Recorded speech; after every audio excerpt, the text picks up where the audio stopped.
वालेकुम, welcome to my YouTube channel botany study hub. आज हम बोर्ड के एग्ज़ाम के अकॉर्डिंग बहुत ही इम्पोर्टेंट टॉपिक स्टडी करेंगे। लास्ट लेक्चर में मैंने सेल डिवीज़न के बारे में बताया था। आगे आज हम जो है सेल डिवीज़न की जो टाइप्स है उसके बारे में हम स्टडी करेंगे। चलिए सेल डिवीज़न के बारे में बता देती। सेल डिवीज़न क्या होता है कि ये एक ऐसा प्रोसेस है जिसके थ्रू डॉटर सेल्स जो है वो प्रोड्यूस होते हैं बाय द पेरेंट सेल, ठीक है, जिससे प्लांट की ग्रोथ होती है और जो कोई टिश्यूज़ या सेल डैमेज हो उसकी रीजनरेशन होती है। आपको मैं लास्ट लेक्चर के अंदर आप मेरा देख सकते हैं डिटेल में। लेक्चर स्टार्ट करने से पहले आप सबसे रिक्वेस्ट करूँगी मेरे चैनल को सपोर्ट करें और सब्सक्राइब और अपने फ्रेंड्स के साथ शेयर करें। कमेंट सेक्शन में अपनी राय ज़रूर दिया करें क्योंकि लेक्चर तैयार करने में बहुत टाइम लगता है, तो इसका रिज़ल्ट भी मिलना चाहिए। और आप मुझे बताइए नेक्स्ट टॉपिक क्या होना चाहिए लेक्चर के लिए। कमेंट सेक्शन में मुझे अपनी राय ज़रूर दीजिएगा। तो लेक्चर को अंत तक ज़रूर देखा करें, स्किप नहीं करना। ये बहुत ही यूज़फुल लेक्चर है आप बायो के स्टूडेंट्स के लिए, 9, 10 फर्स्ट ईयर सेकेंड ईयर के लिए। तो ना सिर्फ ये स्टूडेंट्स के लिए बल्कि एमडी कैट के स्टूडेंट्स के लिए भी बहुत ज़्यादा इम्पोर्टेंट है। आइए हम स्टार्ट करते हैं। माइटोसिस और मियोसिस क्या होता है। आज हम पढ़ेंगे माइटोसिस। माइटोसिस क्या होता है, इसको हम इक्वेशनल डिवीजन भी कहते हैं। डेफिनेशन क्या है? Mitosis is a type of cell division in which one parent cell produces two genetically identical daughter cells having the same chromosomes number as the parent cell। यानी माइटोसिस एक ऐसी cell division जिसके अंदर parent cell जो है वो दो daughter cells produce करता है, लेकिन उसके अंदर जो जेनेटिकल मटेरियल होता है वो सेम ही होता है जैसे पेरेंट के अंदर होता है, और जो नंबर ऑफ क्रोमोसोम्स है ना वो भी सेम ही होते हैं। अगर पेरेंट सेल के अंदर 46 क्रोमोसोम्स हैं तो डॉटर सेल्स के अंदर भी 46 क्रोमोसोम्स ही रहेंगे। एग्जाम्पल पढ़ते हैं। Plant cell with 24 chromosomes divide to produce two cells. Each cell containing 24 chromosomes, यानी दो सेल्स प्रोड्यूस हुए, दोनों के अंदर 24 MC वो क्रोमोसोम्स है। अच्छा, इम्पोर्टेंस क्या है माइटोसिस की? माइटोसिस की इम्पोर्टेंस है प्लांट ग्रोथ में हेल्प करता है, हीलिंग ऑफ वाउंड्स, यानी कि जो ज़ख्म हो जाते हैं, जो डैमेज हो जाते हैं प्लांट्स, उसको हील करने में हेल्प करता है। फिर इसके बाद क्या है? रिप्लेसमेंट ऑफ ओल्ड सेल्स, यानी कि जो पुराने सेल्स होते हैं ना उसको रिप्लेस करके न्यू सेल्स बनते हैं। माइटोसिस ये प्रोसेस करता है। आगे क्या होता है? वेजिटेटिव प्रोपेगेशन, यानी कि प्रोडक्शन में, प्लांट्स की प्रोडक्शन में भी हेल्प करता है। माइटोसिस की कितनी स्टेजेस है? मोर स्टेजेस है। Mitosis occurs in 4 main stages. आइए हम वो डिस्कस करते हैं। सबसे पहली है प्रोफेज। प्रोफेज के अंदर क्या होता है कि क्रोमेटिन जो है वो कंडेंस होता है इनटू क्रोमोसोम्स, यानी कि गाढ़ा सा स्ट्रक्चर होता है। उस गाढ़े स्ट्रक्चर के अंदर जैसे धागे फिर रहे होते हैं, वो धागे क्या होते हैं? वो क्रोमोसोम्स होते हैं, वो कंडेंस होते हैं, यानी वो अपनी रियल शेप में आते हैं, रियल शक्ल में आते हैं। तो each chromosome consist of 2 sister chromatids. ठीक है, आगे मैं डायग्राम में आपको दिखाती हूँ सिस्टर क्रोमेटिड क्या होता है। आगे क्या है? Nuclear membrane stars disappear. Nuclear membrane क्या होता है? जो न्यूक्लियस है उसकी जो मेम्ब्रेन है वो गायब होना शुरू हो जाती है। ठीक है, यानी कि क्या होता है? क्रोमोसोम्स अपीयर होना शुरू हो जाते हैं, न्यूक्लियर मेम्ब्रेन डिसअपियर होना शुरू हो जाते हैं, और स्पिंडल फाइबर्स जो है वो बिगन टू फॉर्म, वो बनना शुरू हो जाते हैं। ठीक है, ये भी आपको बताती स्पिंडल फाइबर्स होता क्या है। अच्छा, आगे है स्टूडेंट टिप की एक बेस्ट जो है ना प्रोफेज को याद करने के लिए आपने क्या करना है कि ये पैकिंग हो रही है किसकी? क्रोमोसोम्स यानी डीएनए की, कि वो विजिबल हो रहे हैं, वो नज़र आ रहे हैं। पहले वो विजिबल नहीं थे, वो बाद में विजिबल होने लगे।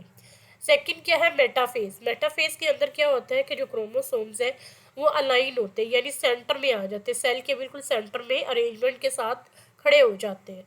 तो और उनके साथ क्या होता है? स्पिंडल फाइबर्स अटैच होते हैं सेंट्रोमियर के अंदर। अच्छा, सेंट्रोमियर क्या होता है? ये सारी मैं क्रोमोसोम की आपको ना पार्ट्स बताती हूँ। अच्छा, स्टूडेंट टिप क्या है? इसके मेटाफेज आपने किस तरह याद रखना है कि ये क्या होता है? मिडल में जो है सारे क्रोमोसोम मीटिंग करते हैं, यानी मिलते हैं।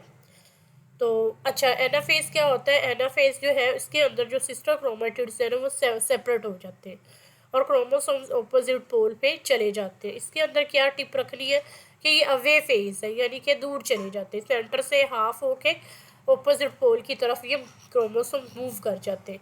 अब ये टीलोफेज है, टीलोफेज के अंदर ये एंड फेज है, इसके अंदर यानी कि जो सेल डिवीजन है वो एंड हो रही होती है। Chromosome reach the poles, nuclear membrane reappear, यानी कि ये ऑपोजिट टू प्रोफेज है। प्रोफेज में क्या होता था कि जो न्यूक्लियर मेम्ब्रेन है वो डिसअपीयर होती है, क्रोमोसोम्स अपीयर होना शुरू हो जाते हैं, और यहाँ पे क्या हो रहा है, क्रोमोसोम दोबारा से जो है ना वो डीकंडेंस होंगे और न्यूक्लियर मेम्ब्रेन अपीयर रीअपीयर दोबारा अपीयर होगी और लेस विजिबल हो जाएंगे क्रोमोसोम। यहाँ पे क्या आपने देखना है कि दो न्यूक्लियाई बन गए हैं, टीलोफेज। ये प्लांट माइटोसिस है, ठीक है। इसके अंदर आप देख सकते हैं ये इंटरफेस है। इंटरफेस मैंने आप लोगों को बताया था कि 90% जो है ना इंटरफेस के अंदर रहता है, जिसके अंदर सेल ऑर्गेनेलिस प्रोड्यूस होती है, प्रोटीन बन रही होती है और डीएनए की रेप्लिकेशन और डुप्लीकेशन हो रही होती है इंटरफेस के। फिर उसके बाद वो एंटर होता है किसमें, प्रोफेज में एंटर होता है। अब ये देखें, ये सारा एक क्रोमोसोम, ये अंदर सारे क्रोमोसोम्स हैं, ठीक है, और ये न्यूक्लियर मेम्ब्रेन है, ठीक है, प्रोफेज के अंदर। और इसके अंदर ये न्यूक्लियर मेम्ब्रेन डिसअपीयर होना शुरू हो गई और क्रोमोसोम असली शक्ल में आ रहे हैं। अब ये स्पिंडल फाइबर्स है, ठीक है, और ये एक क्रोमोसोम। इसके ये जो आपको बाजू नज़र आ रहे हैं ना, दो दो, इनको हम कहते हैं सिस्टर क्रोमेटिड। और ये जो सेंटर है ना, इस सेंटर को हम कहते हैं सेंट्रोमियर, ठीक है, सेंट्रोमियर कह रहे होते हैं। और ये क्या है, ये अर्ली मेटाफेज है, यानी ये देखो सेंटर में अलाइनमेंट कर रहे हैं। अब ये देखें पूरे एक खास सीक्वेंस के साथ जो क्रोमोसोम लाइन में खड़े हो गए, और इनके साथ जो है सेंट्रोमियर के साथ स्पिंडल फाइबर्स जो है ना, एस्ट्रल माइक्रोट्यूब्यूल्स भी इनको कहते हैं। ये एक अलग मैं टॉपिक, ये स्मॉल डेफिनेशन जिसे कहते हैं, एस्ट्रल माइक्रोट्यूब्यूल्स क्या होता है, स्पिंडल फाइबर्स क्या होता है, सेंट्रोमियर क्या होता है, ये सारी जो है ना, ये एक अलग मैं इस पर लेक्चर बनाऊंगी। अभी फ़िलहाल आप ये अंडरस्टैंड करें कि माइटोसिस प्लांट के अंदर कैसे होती है, ठीक है। ये देखें, ये लेट मेटाफेज, लेट मेटाफेज का मतलब होता है कि एंड ऑफ द मेटाफेज, यानी मेटाफेज का जो प्रोसेस है, ये स्टेप है, ये लास्ट हो रहा होता है। इसके बाद हम क्या करते हैं, एनाफेज होता है। अब एनाफेज के अंदर क्या होता है, ये देखो, ये सेंटर में सारे जो क्रोमोसोम्स है ना, ये सेपरेट हो जाते हैं, सेग्रीगेशन होती है यहाँ पे। तो ये हाफ इधर आ गए, हाफ उधर चले गए, लेकिन ये number of chromosome remain the same. Mitosis में number of chromosome remain the same, ठीक है। देखें ना, स्टार्ट में भी 4 थे और दोनों के अंदर 4 4 ही क्रोमोसोम, 4 ये है, 4 ये है। अब ये एनाफेज है, एनाफेज में क्या होता है कि दोबारा से जो न्यूक्लियर मेम्ब्रेन है वो अपीयर होना शुरू हो जाती है और जो क्रोमोसोम्स है डिसअपीयर होना शुरू हो जाते हैं। अब ये देखें, early telophase and cytokinesis. Cytokinesis में आके आपको पढ़ाती हूँ कि this is called the division of cytoplasm. अब ये जो अंदर वेजिकल्स बनी है ना, जिसको हम इसको वेजिकल्स मिल के ना गोल्जी वेजिकल्स बोलते हैं, ये क्या करते हैं, ये एक प्लेट बनाते हैं, और ये प्लेट क्या करती है ये आगे मैं लेक्चर में बताती हूँ, ठीक है। और ये एक प्लेट बन के बाद में क्या है, 2 सेल्स बन जाते हैं, लेट टीलोफेज, ठीक है। टीलोफेज का मतलब होता है कि ये 2 सेल्स बन के न्यूक्लियर मेम्ब्रेन अपीयर हो गई या क्रोमोसोम्स जो है ना डिसअपीयर हो जाती है। उम्मीद करती हूँ यहाँ तक आपको समझ आ गई। एक और डायग्राम है वो मैं आपको बताती हूँ। अब ये देखिए, इंटरफेस के अंदर क्या है, ये एक न्यूक्लियर मेम्ब्रेन है, ठीक है, ये डिसअपीयर हो जाएगी और जो क्रोमोसोम्स वो अरेंज होना शुरू हो जाएंगे। अब ये देखें कि क्रोमोसोम्स जो है वो न्यूक्लियर मेम्ब्रेन डिसअपीयर हो गई, क्रोमोसोम्स अपीयर हो गए, मेटाफेस के अंदर एक अलाइनमेंट हो गई, फिर सेंटर में ये हाफ हाफ हुए और ऑपोजिट पोल की तरफ चले गए। तो आगे ये देखें, लास्ट में 2 डॉटर सेल्स प्रोड्यूस हो। देखें यहाँ पे भी 4 क्रोमोसोम्स है, ये भी 4 क्रोमोसोम्स है, number of chromosomes remain the same, कोई चेंज नहीं आया। साइटोकाइनेसिस है। साइटोकाइनेसिस क्या होता है कि after sale division, nuclear division के बाद साइटोप्लाज्म डिवाइड करता है। ये एक यूनिक फीचर्स होती है प्लांट के अंदर, ठीक है। ये क्या करती है, ये सेल प्लेट बनाती है सेंटर में, और फिर क्या करते हैं वो सेल वॉल के साथ जाके सेपरेटिंग द 2 डॉटर सेल्स, यानी कि वो जो सेल प्लेट है वो सेल वॉल के साथ जाके अटैच हो जाती है, जी यूनाइट हो जाती है, और फिर इसके साथ क्या होता है 2 डॉटर सेल्स बन जाती है, यानी कि वो बीच में सेपरेशन हो जाती है, एक पर्दा सा लग जाता है, जिसके रिजल्ट में कौन से 2 आइडेंटिकल डॉटर सेल्स प्रोड्यूस होते हैं, ठीक है। आगे ये देखिए एक डायग्राम है, आपको मैं दिखाती हूँ। ये देखें, ये G1 फेज है, यानी इसके अंदर न्यूक्लियर मेम्ब्रेन डिसअपीयर हो रही है, और जो क्रोमोसोम्स है वो भी अपीयर होना शुरू हो जाते हैं, यानी कि ये एक साइटोकाइनेसिस है। लास्ट स्टेज में पढ़ा रही हूँ, यानी लेट अर्ली टीलोफेज है और ये लेट टीलोफेज है। अब साइटोकाइनेसिस में देखें, ये वाली चीज़ जो एक प्रोरी है इसको हम फ्रेगमोप्लास्ट बोलते हैं, और ये फ्रेगमोप्लास्ट माइक्रोट्यूब्यूल्स बोलते हैं। ये सारी चीज़ें जो है ना, मैं एक अलग लेक्चर में पढ़ाती हूँ। अब ये देखें, ये 2 डॉटर सेल्स बन गए। ये साइटोकाइनेसिस बता रही है, यानी कि डिवीजन ऑफ साइटोप्लाज्म।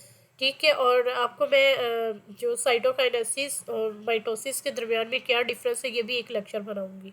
फिलहाल आप इन चीज़ों को अंडरस्टैंड करें। ठीक है, आगे ओरिजिनल सेल वॉल। अच्छा, ये जो प्लेट है, ये वाली प्लेट, ये एट द एंड क्या होगी, ये बिल्कुल सेल वॉल के साथ अटैच हो जाएगी और एक इस तरह के जो है ना क्रोमोसोम बन जाएगी। इस तरह की एक सेल बन जाएगा और 2 डॉटर सेल्स बन जाएंगे। ये टीलोफेज है, ये साइटोकाइनेसिस और 2 डॉटर सेल्स बन गए।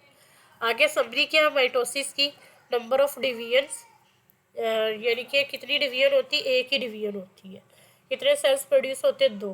नंबर ऑफ क्रोमोसोम सेम रहते हैं, जेनेटिक मेकअप भी सेम रहते हैं। अगर प्लांट है तो आगे बच्चा भी प्लांट ही होगा। ठीक है, फंक्शन क्या होता है, ग्रोथ और रिपेयर में हेल्प करते हैं। लेक्चर पसंद आया तो अपने फ्रेंड्स के साथ ज़रूर शेयर करें, सब्सक्राइब भी करें, और नेक्स्ट कौन से लेक्चर पे आप स्टडी करना चाहते हैं तो कमेंट सेक्शन में ज़रूर अपनी राय दीजिएगा। तब तक अपना मिलते हैं नेक्स्ट लेक्चर में, तब तक अपना ख्याल रखिएगा। अल्लाह हाफिज़।